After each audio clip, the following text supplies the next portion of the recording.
Alrighty guys, brisk morning, Sunday morning here. Got the Enticer 300 track and some studs from Studboy. Studboy is coming through with the Racer support program this year, along with Woody's and Klotz Oil helping us out on the racetrack. So I'll leave a link to Studboy's website if you guys want any of these tools and parts. So basically, we're just learning about how to put studs in. Like, I'm not an expert, I know a little bit. And we're just trying to get the stud height.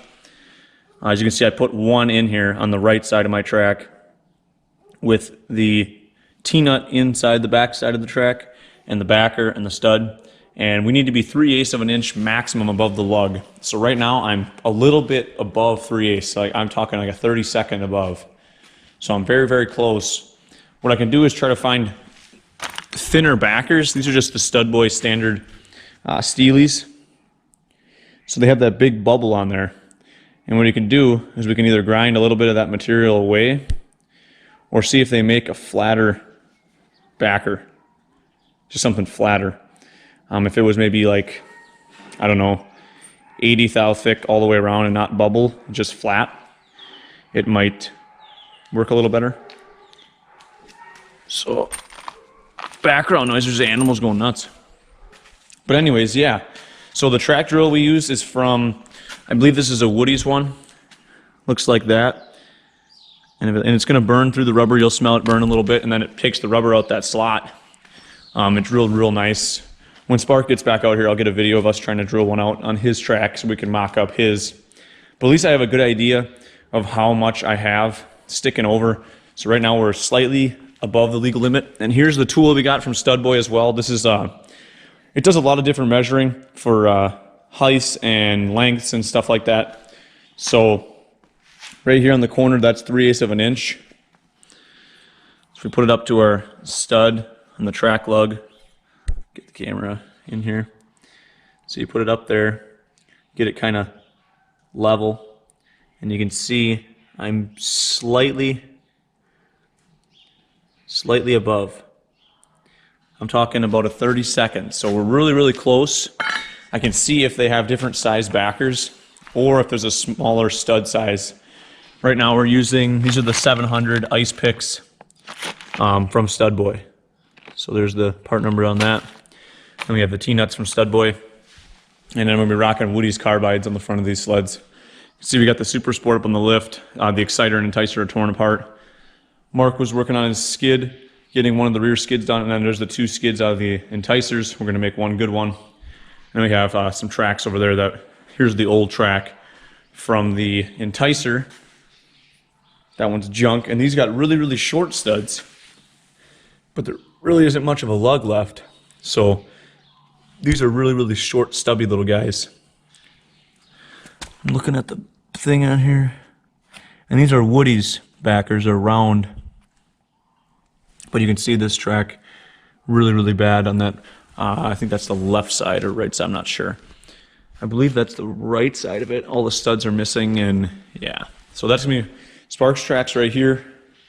Pretty good stock and Exciter track. And there's also another Exciter track right next to it, which is in fairly good shape. But like I said, these Studboy picks are a little bit thinner, so they will penetrate a little bit nicer. And then once again, you want to get a good stud sharpener. Woody's, Wall Brothers, whatever, they all sell them the same one. It's about $100. And I'll show you guys here. I have it on the toolbox, I think. Here's what it looks like. Put on the end of a drill, go in there, sharpen them up. I think it gets to a 30-degree point. 30 or 60, I can't remember what degree it is, but yeah, so that is good. It's kind of, you almost need those gauges and everything because you don't want to be over the legal limit when you get there, and during tech inspection they check, and then all of a sudden you're DQ'd. So also got this little thing right here. This is called a T-nut puller. It's also good for installing the T-nuts. I'll show you guys in a little while if we get a chance to drill the other track. Basically, you can pull the T-nut into the track and suck it in, and then you could put the stud in and then tighten it down. There is a torque spec on studs. I want to say it was like somewhere around 9 foot-pounds, but I don't remember offhand. I'll have to look it up on all the manufacturers of like the studs and stuff have torque specs. I want to say it was somewhere around the 9 foot-pounds mark. Wasn't much. It's just a 1/4-20 thread, so you don't need a whole lot of torque. And it's always good to check the torque after, you know, first time you run it. just because they'll settle in and all that. And you always want the backers pretty square, you know, like straight when you're using these flat ones.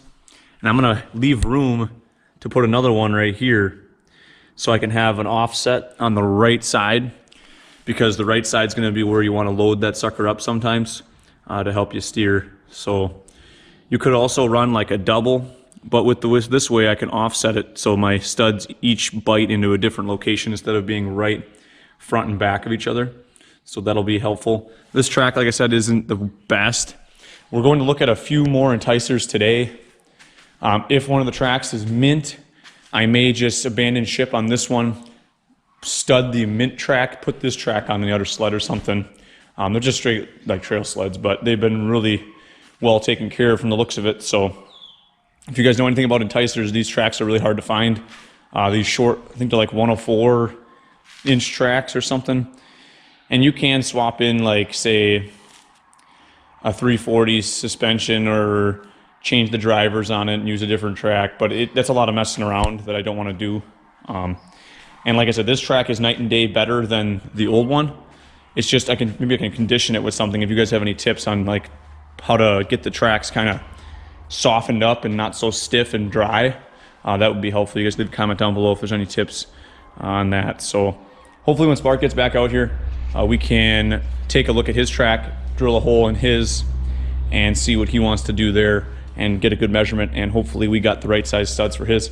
I know for sure we'll have definitely a right size, because we got one a little bit bigger than the one I'm using right now, which is a 750. And like I said, the 700, he'll definitely be in the mix, I think, because he has a little bit taller lugs than I do. Just a little bit taller, not much taller, but I think he'll be real good.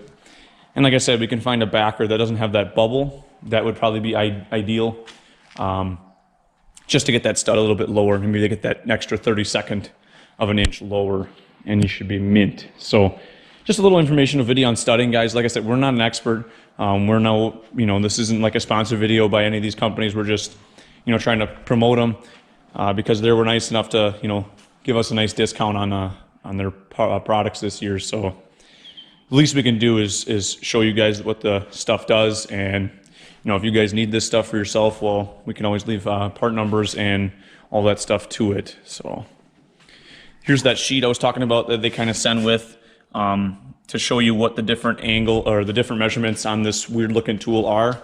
So when you get it, you don't look confused. There he is, bright and early. She cold out, eh? Yeah. A lot of sleds outside today. We got a couple more we brought up. This year 488 fan has burned piston. That's that 340 out of that Mercury sled back there.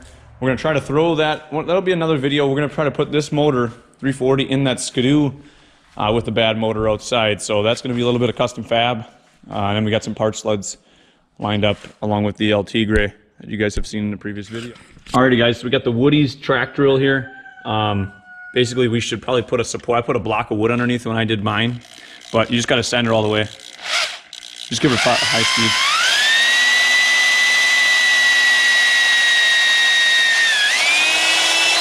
There you go. Whoa. Now, you put it a little bit far back, so hopefully she clears the backer on there, but...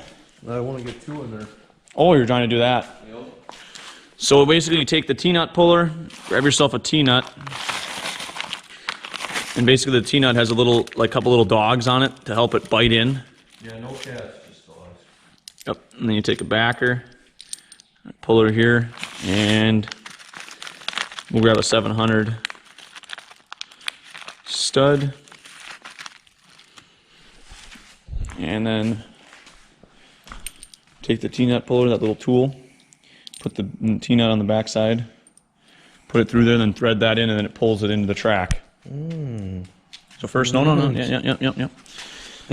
So take the T-nut, guys, you kind of start it in there, and then you take that little tool, it's about a $15 tool there, and you kind of just thread it on there, and then you just keep tightening. I tightened it up with a little ratchet a little bit just to pull it in.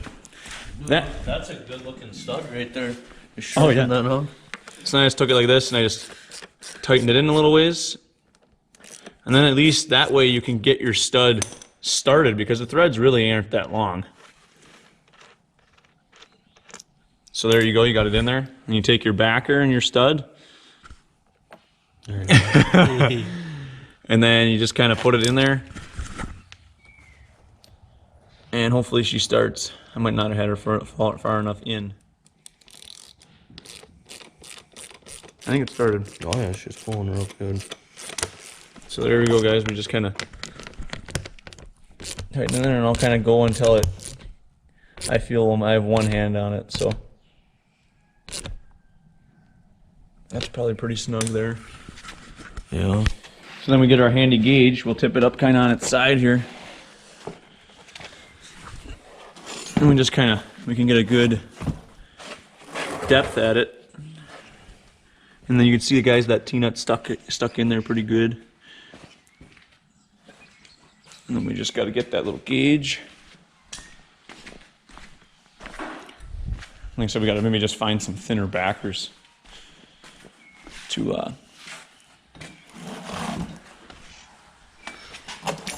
of get this something like this.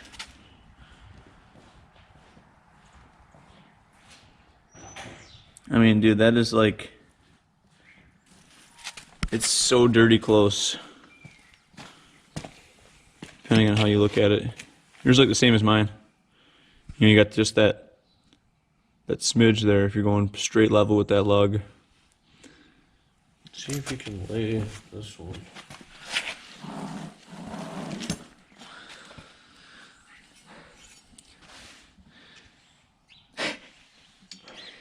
No, it's just, I think you just kind of go off of that, you know, get her kind of straight. They're not going to take like a micrometer out there, you know. I'll see if they have a little bit smaller stud. But basically that's the gist of putting in a stud. Got to be careful with the measuring, and you should be good. And there's all kinds of different patterns and stuff people use, and they'll tell you 100 different things, but if you can remember that the middle stuff makes you go straight in your whole shot, and the sides are helping you turn, that's all that matters. You don't have to do a specific pattern or anything like that. You just want to stagger everything and kind of offset it. But yeah, that's a good little video on just stud installation, removal. You basically put that T-nut puller in the other way, and you pull it out, and you just take the stud out. So pretty simple. Like we just kind of half-assed it there, you know, just drilled it through, and like I said, this is an older Trek, so if we put a hole in it, it's not a big deal. So, alrighty. So hopefully you guys enjoyed this video. Spark and I are going to freeze our butts off and get these machines put back away, and see you next time.